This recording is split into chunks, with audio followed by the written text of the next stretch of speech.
सहना भवतु सहनौ भुनक्तु सह वीर्यं करवावहै तेजस्विनावधीतमस्तु मा विद्विषावहै।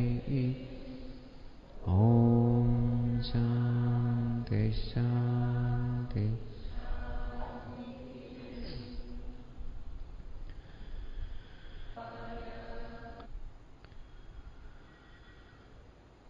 ॐ यं ब्रह्मा वरुणेन्द्ररुद्रमरुतः स्तुन्वन्ति दिव्यैस्तवैः वेदैः साङ्गपदक्रमोपनिषदैः गायन्ति यं ध्यानावस्थिततद्गतेन मनसा यस्यान्तं न विदुःसुरासुरगणाः देवाय तस्मै नमः।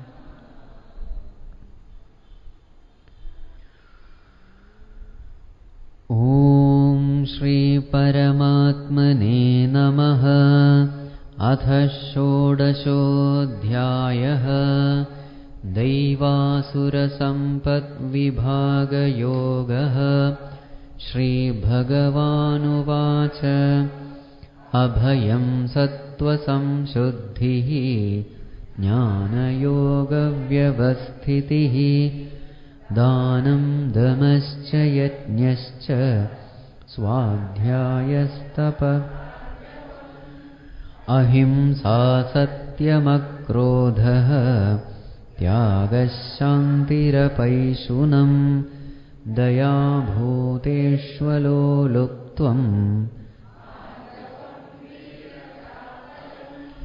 तेजक्षमा धृतिः शौचम् अद्रोहो नातिमानिता भवन्ति सम्पदं दैवीम् अभिजातस्य Bharat.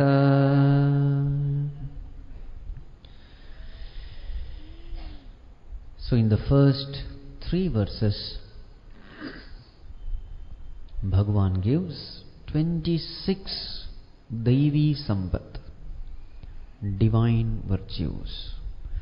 These are the virtues we must consciously cultivate in ourselves.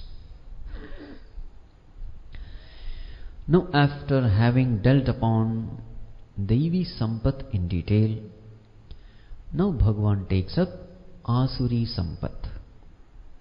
1 verse is dedicated for that. Let us chant verse number 4. Dambho darpobhimanascha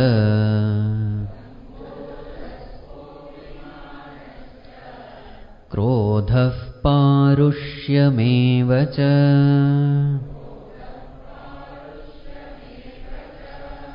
ajñānam cabhijatasya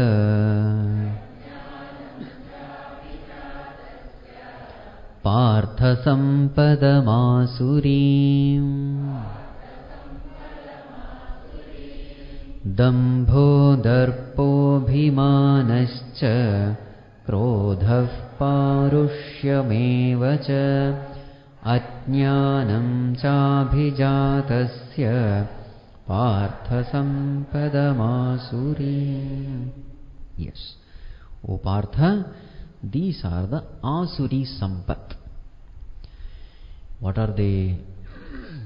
Dambha, Darpaha, Abhimānah. In some text it will be Atimānah. There's a variation. Abhimānah, Krodha, Parushyam, ajñānam. How many? Dambha, Darpa, Abhimāna, Krodha, Parushyam. Ajñānam.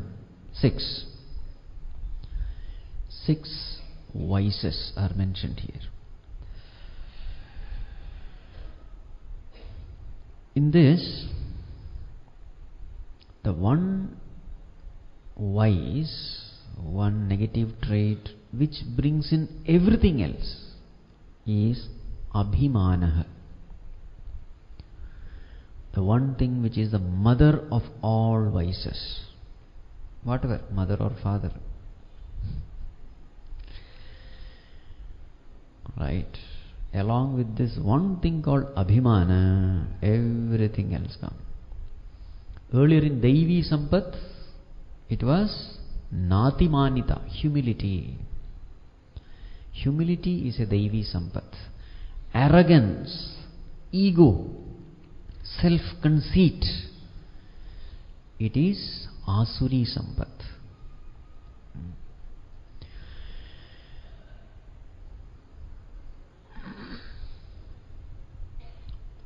Now, if you observe this world, if you observe our existence in this world, it is very easy to become humble.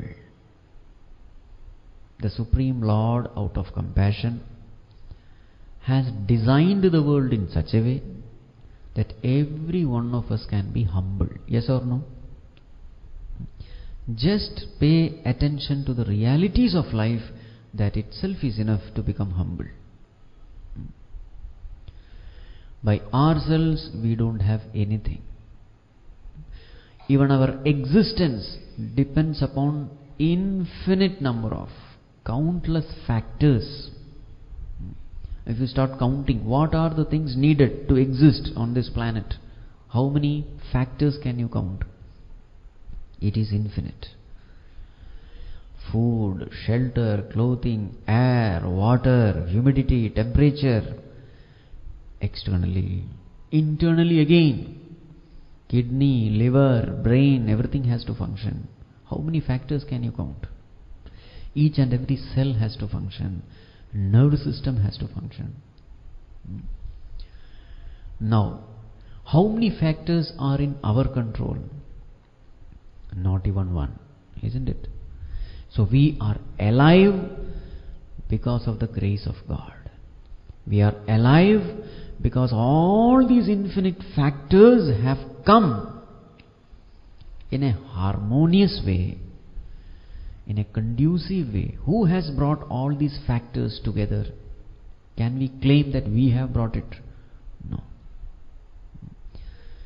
The truth is, even the existence we have, it doesn't belong to us. It has been given to us. Again, the abilities and talents because of which we are proud of, can we claim that it is ours? The greatest thinker doesn't know how the brain is functioning. The greatest singer doesn't know how the vocal cord is functioning. The fastest runner doesn't know how the legs are functioning, isn't it? Think in this way for everything. You will find whatever we claim to be ours, actually it is not ours. It has been given to us. It is a loving gift from the Creator. Even if you don't believe in God, one thing is for sure, these things don't belong to me, isn't it? So this arrogance or ego is a perfect sign of ignorance, ajñānam.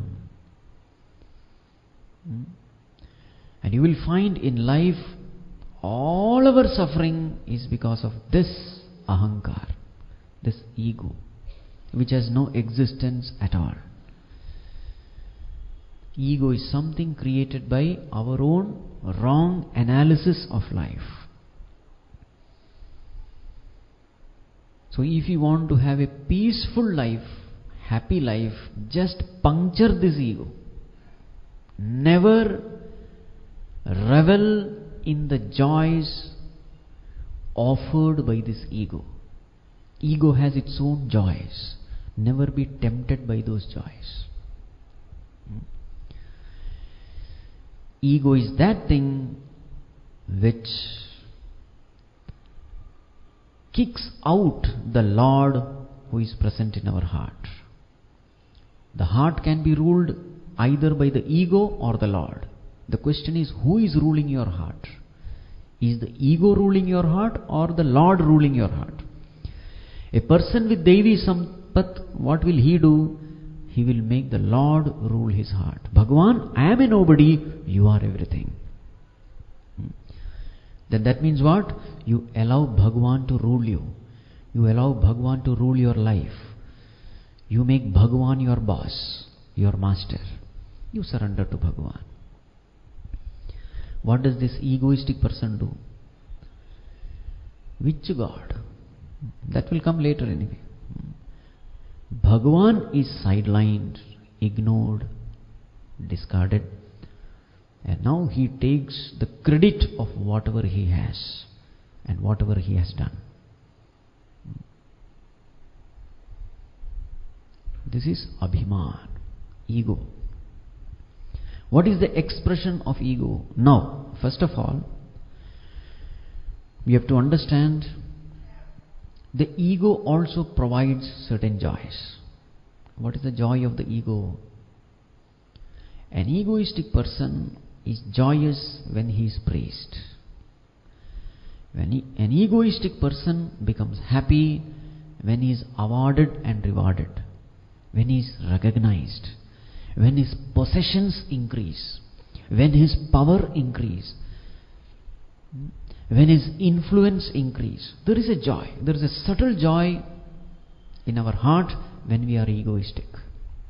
It is this joy which tempts the person to stick on to the ego and not drop the ego. Whenever you attain something in life, achieve something in life, immediately the ego raises its hood to claim that attainment, to say that it is mine, it is my achievement. Ego raises its hood. And when you claim that attainment, there is a joy. So you have to understand what is true joy and what is false joy. All the joys offered by the ego is the false joy. Never be tempted by it. Right? There is a joy of winning. There is a joy of conquering. There is a joy of defeating. What joy is it? It is not the sattvic joy. It is a rajasic joy or the egoistic joy. All these joys born out of competition, proving that somebody is inferior and you are superior. There is a joy. If you revel in that joy, understand that joy will very soon convert into sorrow. Because every time you revel in an egoistic joy, the ego is increasing. Ego is strengthening. Now this egoistic person doesn't know the joy of meditation, the joy of devotion, the joy of selflessness, the joy of service. There are a lot of joys which are much, much higher than the egoistic joys. This egoistic person is yet to be aware of the higher joys. He is only aware of the lower joys. A sattvic person, a person with Daivi sampat, he experiences the higher joy, therefore he is able to drop the lower joys of the ego. And that is why he becomes nātimānitā. He becomes egoless. Because the moment you claim the egoistic joy, the joy of the divine becomes absent. There is a joy of devotion. There is a joy of being connected to God. That is sattvic joy. But you can access this joy, you can experience this joy as long as the ego is not ruling your heart. The moment ego rules your heart, you are disconnected from the divine. You are now connected to the ego. The possessions of the ego, the achievements of the ego becomes yours. But all that which you receive from the divine, it is cut off. So a sattvic person is very much aware which is the highest. He has experienced both, and he has found that this divine joy is much, much of subtler nature, higher nature than the egoistic joy. So therefore, when a comparison comes, when a question of choice comes, he is easily able to drop the lower egoistic joy and he is able to catch the higher divine joy. But what is the sacrifice here? You have to sacrifice your ego in order to taste the divine joy. This is the condition. Are you ready to sacrifice yourself? Then you will get the higher. Very many times what happens is we are not able to sacrifice because we are so attached to these egoistic pleasures. So when you are not able to sacrifice your ego, you will not be able to experience the higher. So this is the difference between the people with Daivi sampat and people with Āsuri sampat. Daivi sampat people, they drop the ego and gain the higher joy of the Lord. Āsuri people, they are not aware of the higher joy, they are stuck in the lower joys, which is nothing but pain, which they are not aware. So the root cause of all the evil trait in us is this ahankara, which is actually the asura in us. Asura means what? Rakshasa. A devil. Who is this devil? Don't imagine somebody there in different lokas and all. No, this asura is none other than our own ego, which is ever ready to raise its hood. Āsuri sampat, the sampat of the ego, in short. Asura, what is asura? Asusu ramante iti asuraha. Who are asuras? Those who revel in asu. Asu means prana, in sense organs. Those who revel in sense pleasures, they are called as asuras. This is the definition of asura. Those who revel in vishaya bhoga, the sense pleasures. Now this reveling in sense pleasure, what kind of joy is it? It is not the sattvic joy, it is a rajasic, egoistic joy. An egoistic person revels in sense pleasures. Now we are going to discuss the condition of this egoistic person. So what is his greatest asset? He has considered himself to be the body. There is a lot of ego in him. So when will he become more happy? When somebody praises him, when he attains, when he achieves in life, isn't it? There are all the ways in which, so he has experienced that whenever somebody is praising me, I am happy. So I should do all those things by which I will be praised.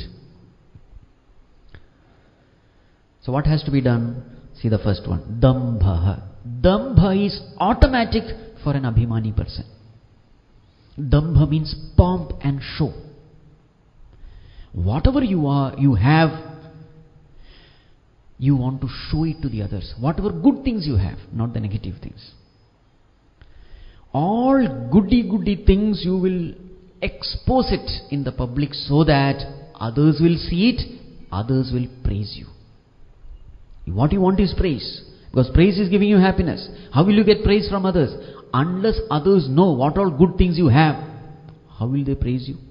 So therefore, exhibit all your achievements, awards, rewards, etc. in the external world so that others' eyes fall on them and they are compelled to praise you. They will create all situations in such a way that more and more praise come to them. So that in the others' eyes, these people are respected and revered. So therefore, in such people's houses, if you go, what will you see? You will not see the photos of gods and goddesses, you will see their own photos everywhere. Here the person is awarded, there the person is recognized, somewhere else. Yes or no? Another corner, all the medals will be there. What all medals that person has. One shelf is created for that. In that shelf everything is kept.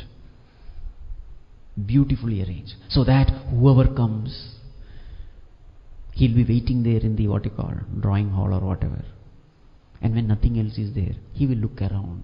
And when he look around, he has to see these things. Such prominent places these things are kept. All the big awards. Because you yourself telling about you, it is not good. Let he himself know it. In such places, these things are kept. Isn't it? They are all the expressions of ego. I want love and respect from others. For that, let others know my achievements, my greatness. This is called dambha, pomp and show. Ostentation is what it is called. In one house I went, there was a photo, and this person was shaking hand with the then President of America. The photo was kept. So when that person came, I asked, did you really go there? Did President of America, American President, did he really, you met him? No, Swamiji, it is Photoshop. Photoshop means what? He is shaking hand with somebody else, so that person has chopped off his head and the American President head is put there. Bas. Because today in computer you can do anything. And you can't even make out. Isn't it? Now why is he trying to do that? Normally nobody will ask this. And because when Swamiji asks, he tells the truth. That's a different matter. So this person said, no Swamiji, this is only that. I never went there. Somewhere that deep desire is there that others should appreciate me. Even though I don't have that particular value, but still I try to prove that I have that value, that virtue. Look, all these politicians, etc. Whenever they give something in charity, they call all newspaper people. Media is called. And then in front of the media, the whole thing is given. So what is important? Giving is not important. Others knowing that I am a great giver, I am a philanthropist, this is more important. Dambha is natural for a person who is abhimani, because his joy resides in expanding the ego. And the one way to expand the ego is gain more and more respect from others. And this is possible only when you exhibit whatever good things you have, even those things which you don't have, you try to exhibit it. You try to show off. Now all these things we are discussing, not to say that this person is like that, that person. No. This discussion is to look within. Each one should look within. Am I of this type? Is there somewhere where I am trying to do this? Maybe unknowingly. If somebody is praising you and you are becoming happy, understand this dambha is there. Meaning abhimāna is there. What is the sign of a person with Devi sampat? When somebody praises, he shrinks. Hrihi. We have seen yesterday. He doesn't like, he becomes embarrassed. But a person with an ego, when somebody praises him, his chest expands with pride. He loves to hear. It's a nectarian for him. Those are nectarian words. This is called dambha. Trying to show off. Trying to create an image that I'm a great man, I'm an influential person, I know so many things, I'm a knowledgeable person. What happens is, this egoistic person becomes a beggar in the world. What is he doing? He is begging for happiness. When somebody praises him, he is happy. When nobody is praising him, he is unhappy. So what does it mean? His praise, his happiness comes from the other people. So what is he doing then? For more and more happiness, he is literally begging from everyone. He has purchased a very, necklace or something. So let us say some ring. Very many times he will do this, so that the other person will see the ring. And if the other person is not watching it, he becomes miserable. I'm trying to show and still he is not seeing. But then you say, oh, this ring so nice. From where did you get it? And then he becomes full of life. Isn't it? He is a slave of the world. Miserable is his condition, actually speaking. It is very easy to disturb the mind of an egoistic person. What you should do? It is very easy, because he is a person who is attached to so many things. Now, one more thing, keep this in mind. Ahankara is always connected to mamakara. How do you expand your ego? You expand your ego with knowledge, with talent, with ability, etc. That is one thing. You also expand your ego with possessions of the world. Bigger car, ego becomes little big. Bigger house, ego again becomes little big. Isn't it? With possessions, you try to expand the ego. So in short, what happens?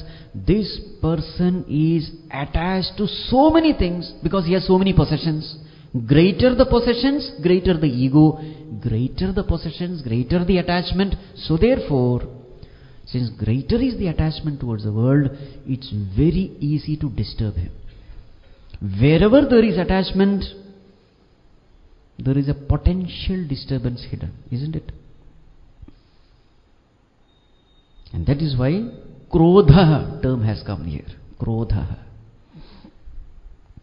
Anger.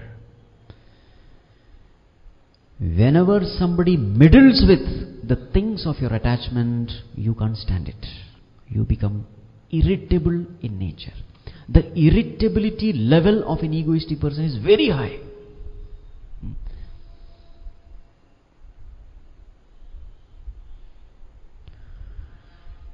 Now here, two terms are used, Darpaha and Abhimāna. Both are really speaking the same, but since both the terms are mentioned, we'll have to slightly make a differentiation. What is the difference between Darpa and Abhimāna? Abhimāna is the feeling in the heart, a feeling of superiority complex. Darpa is the expression in the outward, in the outside world of this inner feeling. So Darpa is more of an external expression, outward expression. For example, an egoistic person tends to disrespect others. So that becomes an outward expression. The outward expression of ego is called Darpa. The feeling inside is called Abhimāna. So for such a person, Krodha, he is always,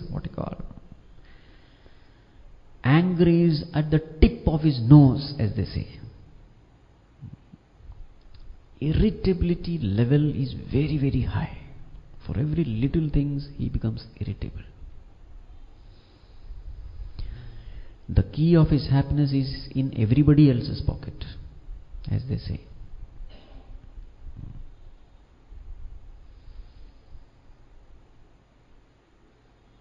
Then Parushyam is natural to him. Parushyam means harsh words, being very harsh, impolite, rude, insensitive. Parushyam is just the opposite of Mardavam. Earlier we have seen that Mardavam means softness, being tender, being gentle. This is just the opposite. He is very harsh. He is very rude. Towards whom? Not towards someone who is higher than him. No. According to him, whoever has greater possession, position, wealth, etc., they are great people. They are people to be worshipped. He keeps good contacts with them because the company of such people are very much essential in this world. Then he is rude towards whom? Those people who are poor, wealth-wise poor, ability-wise poor. not very great people, ordinary people, simple people. Towards them, his attitude is rudeness, contempt. They are mere burdens on the earth. That is his attitude. Parushyam.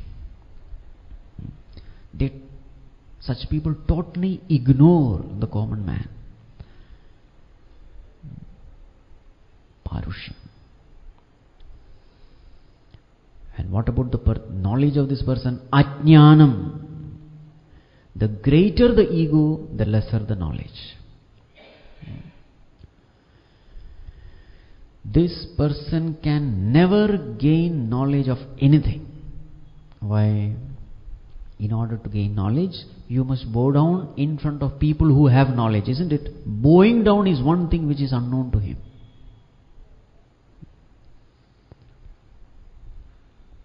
So therefore he remains an ajñāni. He is like the peak of the mountain. Whatever the rain falls there, will the water remain there? No, it comes down. An embodiment of ignorance. But he himself thinks he knows everything. He is like a cup upturned. You can never fill it. A person who thinks that I know everything, you can never teach that person. You can never give any knowledge to that person. Why? He is closed inside. In a closed vessel, how can you fill anything? He is of that nature. Arjuna, this is a sample of Āsuri sampat. More elaborate discussion. Now this is only a tip of an iceberg. The elaborate discussion is going to come from verse number 7 to verse number 18. Let us chant the next verse. What is the result of Āsuri sampat and what is the result of Devi sampat? These sampat, where do they take us? A very important verse, verse number 5. Devi sampat vimokshaya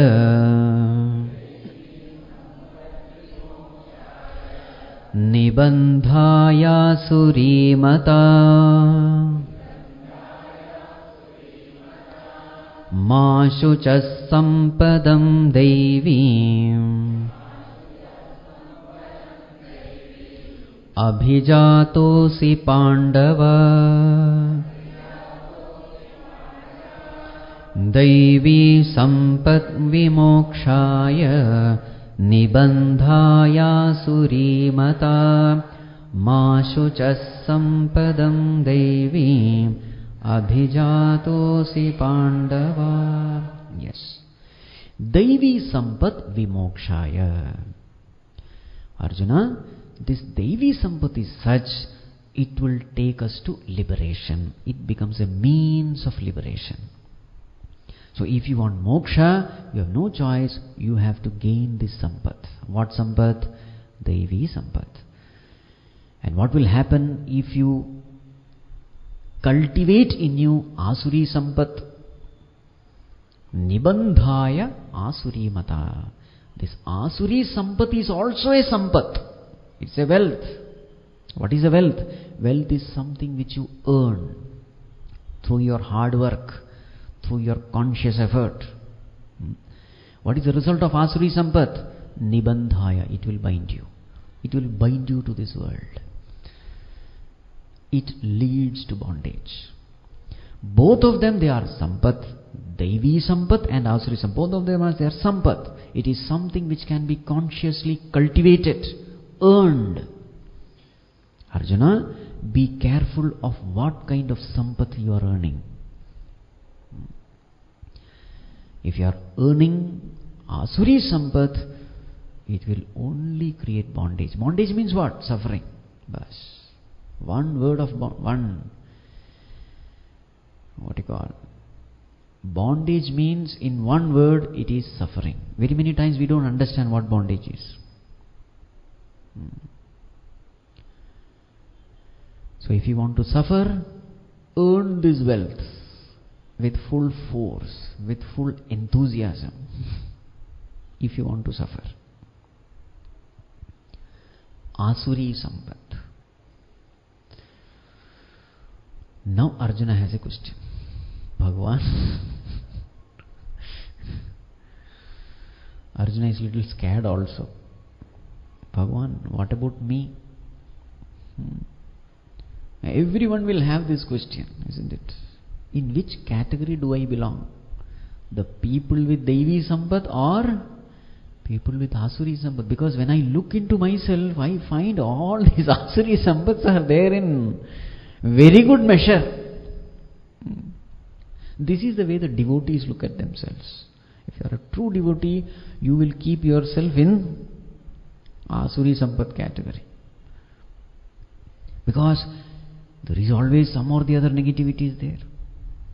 The beauty of goodness is you don't see the goodness in you. You see only the evil in you. A humble person doesn't feel that he is humble. That is the greatness of goodness. If there is somebody saying, I am a very good person, the opposite is more likely to be true. So naturally these devotees have a tendency to feel that maybe I fall in this Āsuri Sampat category only. So then Bhagavan says, Arjuna, ma shuchaha, don't worry, don't worry. Don't worry. Sampadam Devim Abhijatosi. Devi Sampadam Abhijatosi. You are born with Devi Sampat. Don't worry at all. You don't belong to that later category. You belong to the former category. Ma shuchaha, don't grieve. Now this is a message for us also. In which category do we belong? Ma shuchaha, Devi Sampadam. What is the proof? Now this is not just praising just like that. It is not. If you are really enjoying the study of the scriptures, if you are really enjoying spiritual discourses, if you are really enjoying the teachings given by Bhagavan, it has to be that you are with Devi Sampat. No doubt about it. It's a fact. Bhagavan himself has said, a person with Devi Sampat, he will have that Jnana Yoga Vyavasthiti, isn't it? A mind which is pure will be automatically attracted towards these things. What is the proof that the mind is pure? A pure mind, like an iron, gets attracted to the magnet of God. You love listening the glories of God.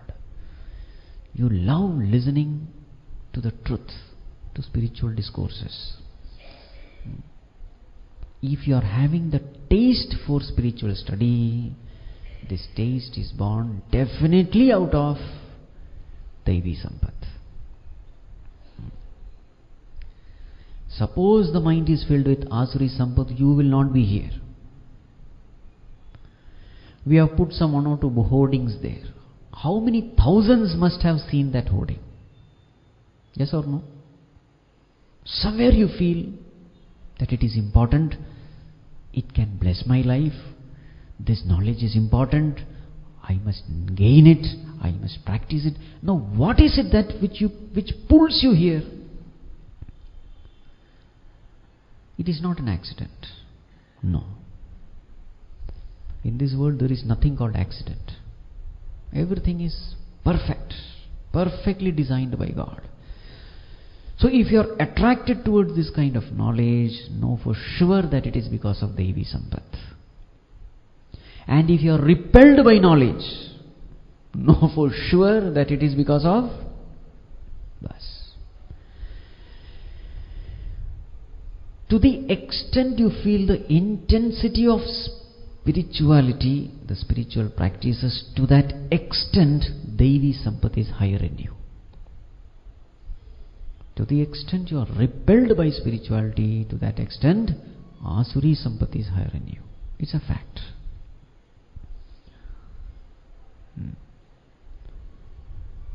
So what we have to do now, our job is only one. Devi Sampat is there, but we have to consciously cultivate more and more, more and more.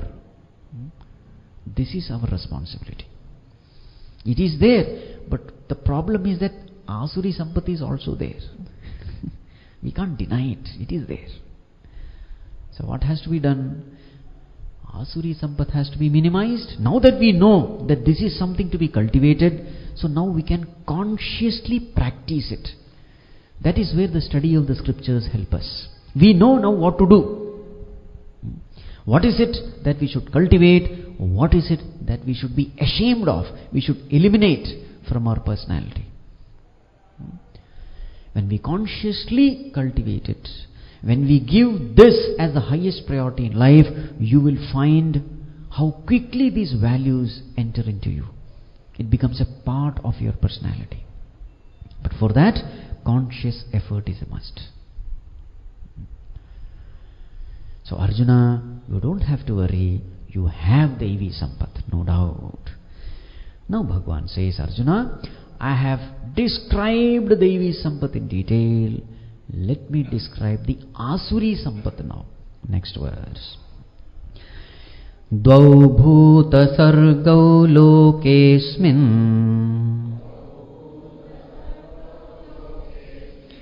Daiva asura evacha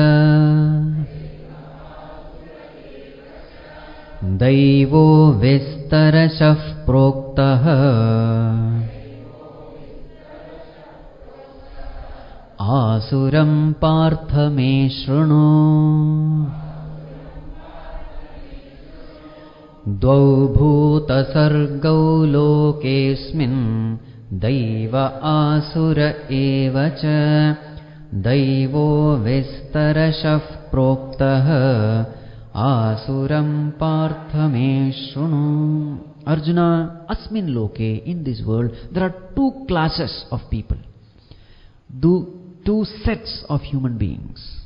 You can divide the mankind into two. What are they? Daiva and Asura. People with divine virtues, people with demonic vices. Daivo vistarashah proktaha. I have already described in detail the virtues, the divine virtues. In the first 3 verses, 26 virtues have been extensively spoken of. Āsuram parthameshu. Now, Arjuna, listen to this Āsuri Sampat.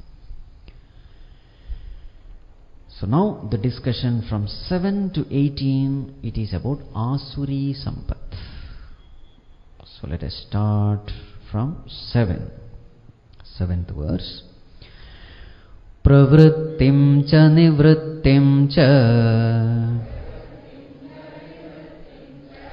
janāna vidurāsuraha na shaucham nāpi chācāraha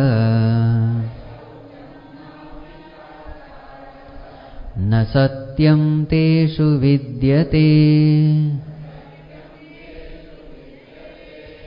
pravrittim cha nivrittim cha janāna vidurāsuraha na shaucham nāpi chācāraha. Yes, Āsuraha na viduhu. They don't know. What they don't know? Pravritti and nivritti. These Āsuric people, all those negativities in them, it is only because they don't know. So what is the root cause? Ignorance is the root cause. Ajñānam is the root cause. What is it that they don't know? Pravritti. They don't know. What I should do? Nivritti. What I should not do.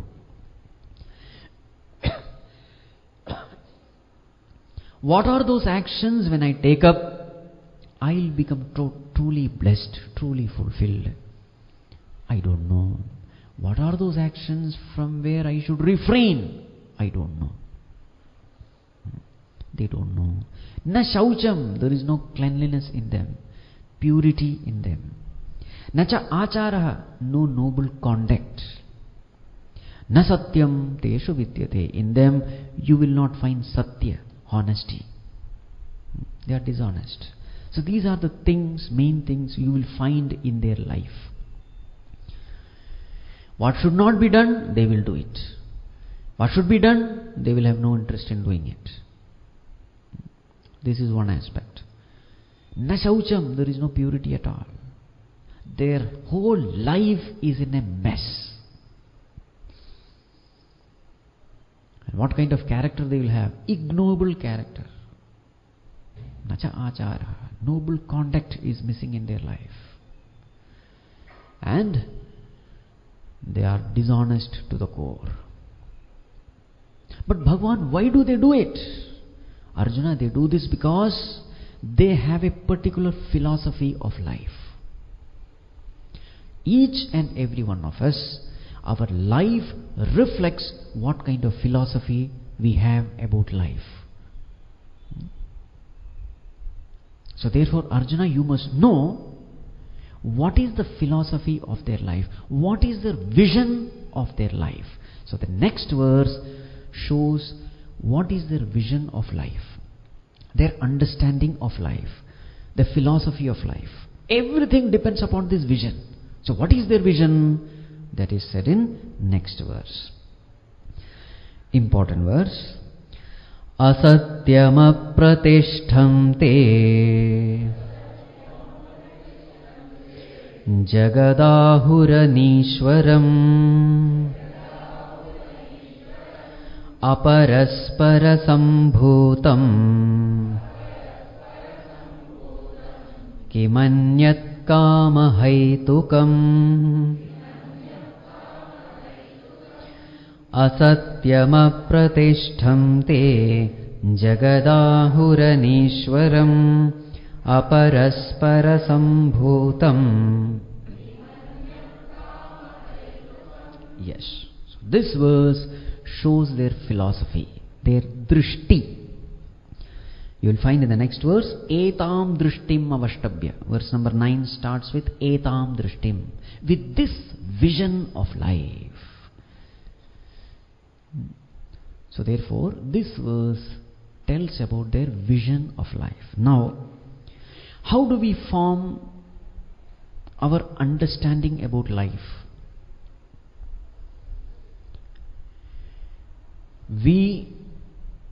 Every one of us, we all have a philosophy about life. What do you mean philosophy of life? What is it that I should do to become happy? You ask anyone in this world, what is your idea of happiness? How should we live? You will find that everyone will have one philosophy, an understanding, born out of understanding. They will have a vision about life. Now, how do we develop this vision? Every one of us, we develop this vision by analyzing our experiences in life. All of us, we go through a lot of experiences. We constantly interact with the world, and this interaction brings a lot of experience. We analyze our experience, and based on this analysis of our experience, we form certain concepts regarding life, certain understanding. This understanding about life is called drishti, or vision, or the philosophy of life. And based on this philosophy, you will do everything in life. A situation is analyzed based on this philosophy. Decisions are taken based on this philosophy. Priorities are set based on this philosophy. Likes and dislikes are formed based on this philosophy. You meet people based on this philosophy. You avoid people based on this philosophy. You go to places based on this philosophy. You avoid certain places based on this. Everything in your life is based on the philosophy of life which you carry.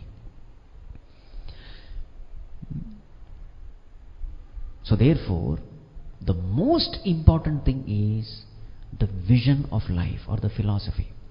As far as a seeker is concerned, he has nothing to worry, because there is the scripture to guide him, to give him the right vision. And he has faith in the scriptures, so therefore a perfect vision is given to him. With this vision, he walks the right path, safe, secure. But what about an ordinary man who is not fortunate enough to have faith in the scriptures?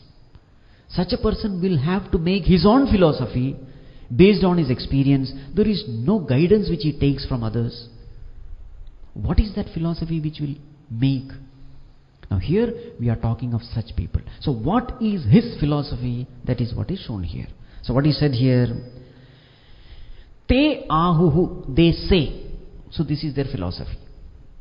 They say. They say means they believe in this. What do they believe? Jagat asatyam. Jagat apratishtham. Jagat anishwaram. This is their understanding. The first one, Jagat asatyam. Jagat asatyam means what? Now don't bring your Vedantic knowledge here. Jagat is mithya. He doesn't know Jagat is mithya. So here asatyam cannot be taken that way. A jnani also says Jagat is asatyam. But don't take that meaning here. Jagat asatyam means what? According to him, Jagat asatyam means the whole world runs in dishonesty. If you want to be successful in this world, you must be a master in cheating, in being dishonest, in being corrupt, in being immoral, in being illegal. If you are a master of manipulation, then you are a successful person in this life. This is his understanding. Jagat asatyam means this. How did he come to his conclusion? His own experience, what else? His own observation. So he finds that whoever is corrupt and dishonest, they are succeeding in life. So what does it mean? If you want to succeed in life, you also must follow all those immoral, illegal ways. So he sees there are people who get the job. How? Pay bribe, get the job. There are people who get their driving license. How? Meet the RTO, grease his palms and get your driving license. Without even seeing the vehicle, you can get driving license. Do you know? What does it mean? If you have influence, if you have power, if you have money, then you are a successful person. Look at these ministers, the MPs and the MLAs and all those ministers. How did they come there? Through corruption. And what are they doing there? Corruption. What does it mean? Corruption is the law of life. What is the purpose of education? Education teaches you how to be more efficiently corrupt. Because poor man, illiterate man, he can only do some fraud of thousands of rupees. But if you are educated, then you can do fraud of thousands of crores of rupees. Because you know the nitty-gritties of the law. Isn't it? Now this is what he sees. And according to his vision, he is forming that philosophy. What he sees, he is forming the philosophy. Everywhere he finds that the poor man is not at all valued, not respected. They are trampled upon. And slowly he forms this Jagat Asatyam. Good people have no place in this world. Honest people have no place in this world. If you want to succeed, if you want to come up, there is no other way. Push others down. All kinds of illegal, immoral ways. That is the only way. Look at the people who commit all crimes. They escape. They get away with all that. Why? They have influence with the higher authorities. The son of the minister, he does some road accident, but he escapes. Why? He has got influence. That minister, he rings up that police, whoever the chief, and then the whole matter is solved. What does it mean? Jagat asatyam. If you want to purchase a plot, construct a house, how many people you have to bribe? If your file has to move in the government office, how many people you have to bribe? Yes or no? Now with all these experiences, slowly, he forms a philosophy. And what is the philosophy? What is the vision? Now this is drishti. What is this drishti? I must also be corrupt if I want to survive. The whole world is corrupt. It has no pratishtha. Jagat apratishtham. One is Jagat asatyam. So what is the truth? Jagat asatya means asatyameva jayate.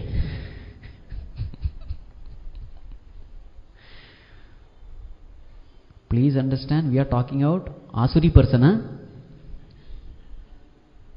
Don't misunderstand that this is what Bhagavan is saying. No, te ahuhu, they say this way. Don't forget this. Otherwise you will find out what has happened to Swamiji. Now from now on, for maybe 1 or 2 days, we will be dealing only with Asuras. So this is the way they think, this is the way they act upon in this world. This is the way you have to understand. Jagat asatyam.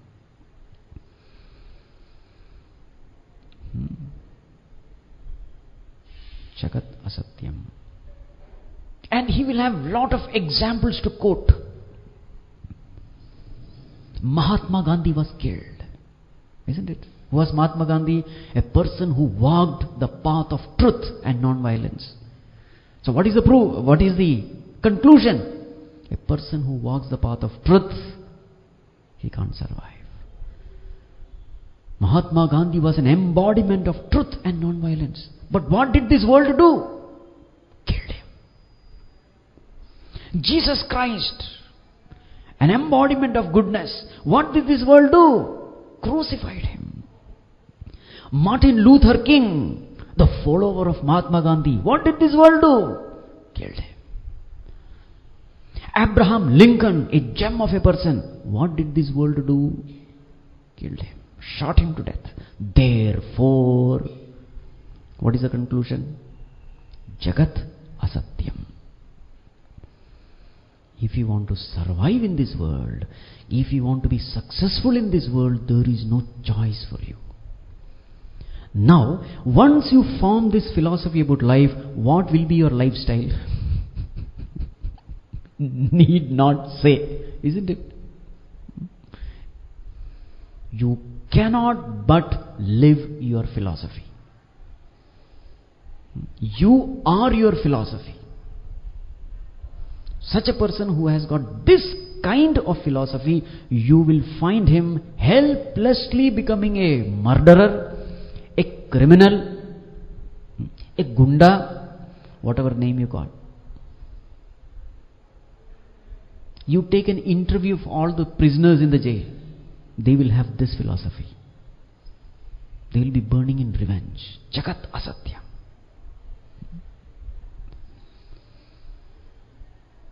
Next one, Jagat apratishtham. There is no pratishtha for this world. Pratishtha means what? There is no ethical and moral principles upon which this world is functioning. Pratishtha means support. This world has no support. It is not supported by any solid ethical and moral laws. Apratishtha. What does it mean? Now in our scriptures, all these laws are mentioned. What is a law? Dharmo rakshati rakshitaha. These are all laws. Laws at the ethical and moral level. As you sow, so shall you reap. This is a law.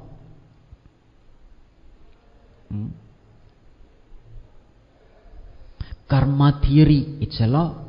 Whatever actions you do, someday or the other, the karma phala will come back to you. This is a law. The scriptures guide the person that way. But since this person has not read any scriptures, or he has no faith also, he is called a charvaka. Such people are called charvakas. A sensualist. Who is a sensualist? Sensual is the person who believes only in his senses. What I see, I believe. What I don't see, I don't believe. So tell him this karma theory. Get lost with your karma theory. What karma theory you are talking of?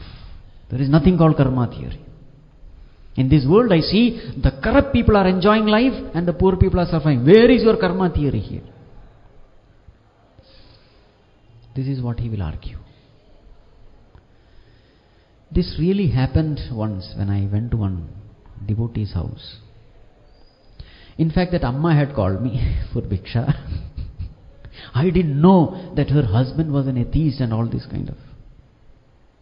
He started arguing, not even allowing me to speak a word. He just went on and on and on. He said, Swamiji, I heard your talk. You're telling something like, whatever good you do comes back and all. I don't believe. He said, I'll give a practical example. There is this motorcyclist who is driving rashly on the road and he hits an old man. He falls down. Either he is dead or with all the bones fractured. And this fellow, hit and run case, he escapes.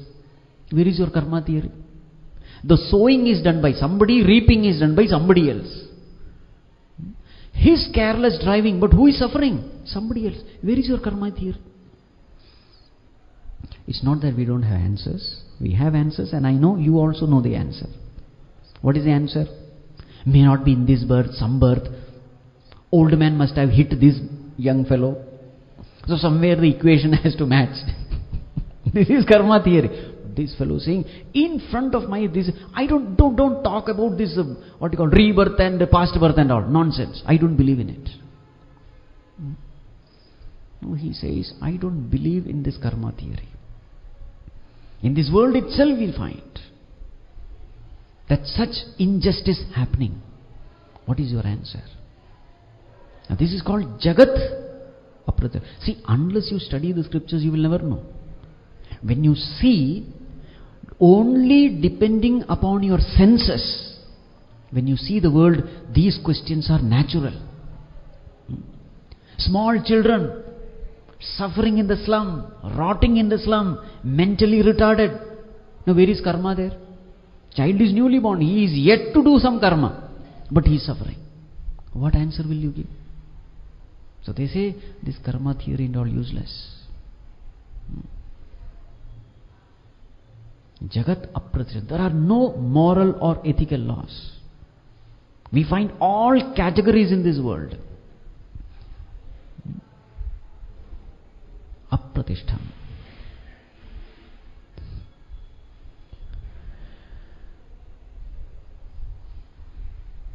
Then Jagat Anishwaram.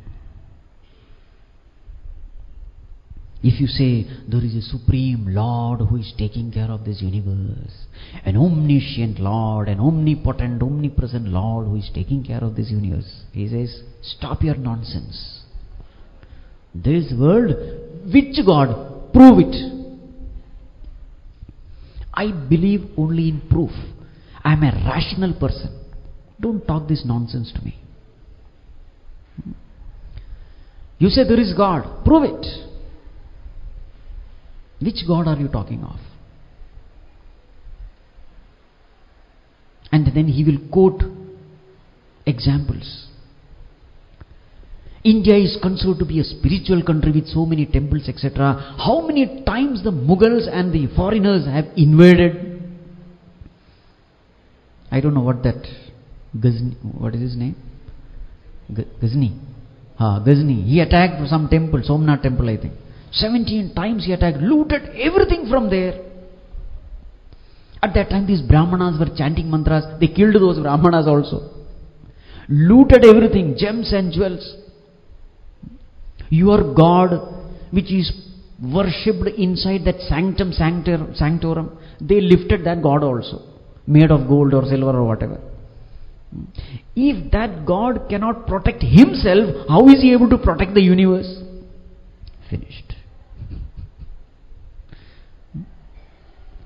Such helpless, poor God, that itself is a proof that there is no God.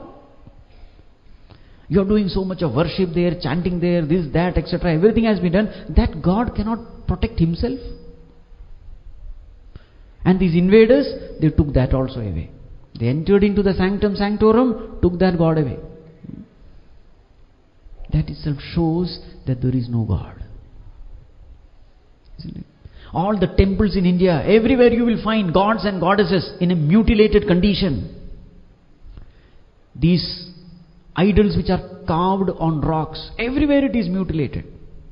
Especially when the invasion had happened. And they enjoyed, they looted everything, went away, lived a life of luxury and comforts. Where is your God? The so-called God. And that too, these are all happening in spiritual country like India, where everywhere spirituality is there. This itself shows that there is nothing called God. So much of corruptions are happening, so much of injustice is happening here in this world. Those your so-called God who is seeing everything, what is he doing when such things are happening? And you have no answer. We have answer, but a person who has not attended satsang, etc., he will be just flabbergasted, as they say. Then what is this experience of God? That I will tell you what it is. These people, the so-called spiritual people, they live an unnatural life. What is unnatural life? They suppress the natural urges in the body, like sexual desire, etc. They suppress it. And because of this unnatural life, because of lot of suppression, there is a chemical imbalance in the body. And because of this chemical imbalance, there is some kind of hallucination. This God experience is also that hallucination. Because they are living an unnatural life, the mind is out of balance, and out of balance mind may see anything. This God is nothing but that. Some hallucination. So therefore, don't bring your God now and then. This world, as far as this world is concerned, science can explain everything. Science is enough. Why do you unnecessarily drag that God into? Everything can be explained through science. What is creation? Big Bang.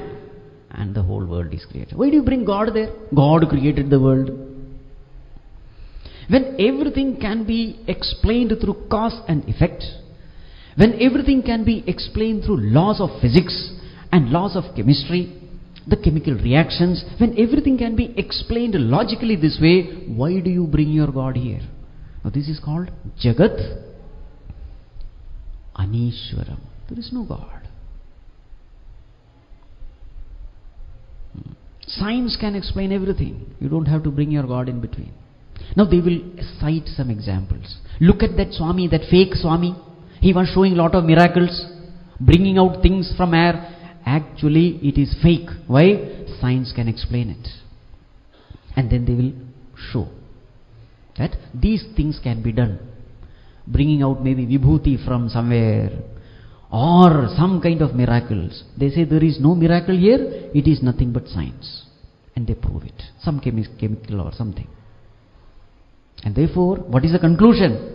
The conclusion, since this Swami is fake, all Swamis are fake. All spiritual people are fake. Everyone talking about God is fake. Because science can explain. There are very many things which science is not able to explain today, but tomorrow it will be able to explain. Because in the past there were so many things which we are not able to explain. Today the science is able to explain. It simply means that by inference, in the future, a time will come and everything can be explained through science, through logic. This is their argument. Jagat Ahu Anishwaram. No, we say God is consciousness. Consciousness, nonsense. You say God, consciousness is God? Yeah. What is consciousness? Listen to me. When the chemicals come together, a new phenomena come up. That is consciousness. It is natural.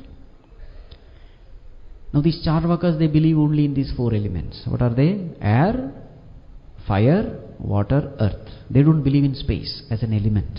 They say these 4 elements, when they combine together, a 5th, because of their chemical reaction, a 5th component is born, that is called as life. Life by itself has no existence. It is a product of a combination of the 4 elements. But see, all the 4 elements are inert. How can this be sentient? When you argue, you say, I will give an example. Take betel leaf. Take lime. What is the color of betel leaf? Green. Take lime. What is the color of lime? Chuna. White. Take betel nut. What is the color? Brown. Mix it. When you chew, what is the color? Red. Where did this red come from? So 3 different colors you combine and a 4th color has come, isn't it? Exactly in the same way. In the same way, these 4 elements have come together and a 5th thing has come up. What is it? Consciousness. Don't call it God and all that. A time will come in the future when more and more, anyway the research is happening, a time will come when we will clearly know what life is. And in the laboratory you will be able to produce life. This is their argument. Jagat ahuhu anishwaram. So there is nothing called karma phaladata or karma adhyaksha. No. Stop all nonsense. The whole world is nothing but science and science alone. Yes, if you want to talk about the laws of science. Laws of gravitation, yes. Laws of electricity, yes. Laws of physics, yes. You speak in that language. Don't bring this element called God. This is called Jagadahuhu Anishwaram. I hope your faith is not settled. Faith is not unsettled. Swamiji, what you say is right. What they say is right. I think I should stop this Bhagavad Gita class only.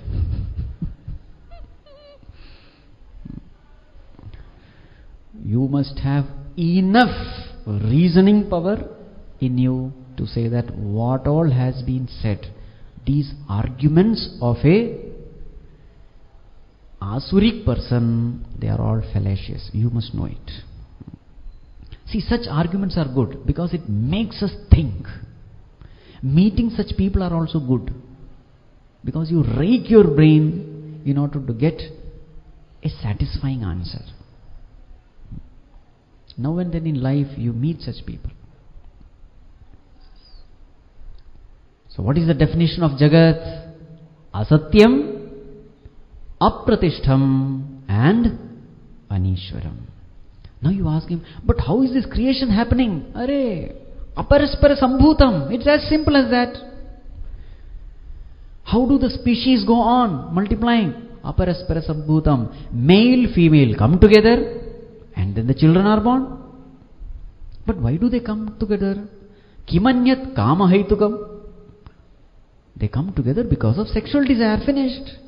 Out of lust, they are attracted towards each other and thus the species, it continues. Reproduction continues. Why do you bring God here? That is the point. Everything can be explained by science. So there is nothing called God. Now this philosophy is called as Charvaka philosophy. Charu Vak. Charu Vak means sweet words. So what is their philosophy? Yavat jivet sukham jivet. Ranam kritva ghritam pibet. Bhasmi bhutasya dehasya punaragamanam kutaha. As long as you live, yavat jivet sukham jivet. Happily you live. Ranam kritva ghritam pibet. Beg, borrow or steal. Ranam kritva, take loan. Ghritam pibet, drink ghee. Enjoy life. Well, the real thing in life is enjoyment. Enjoyment is what? Indulge in all possible pleasures.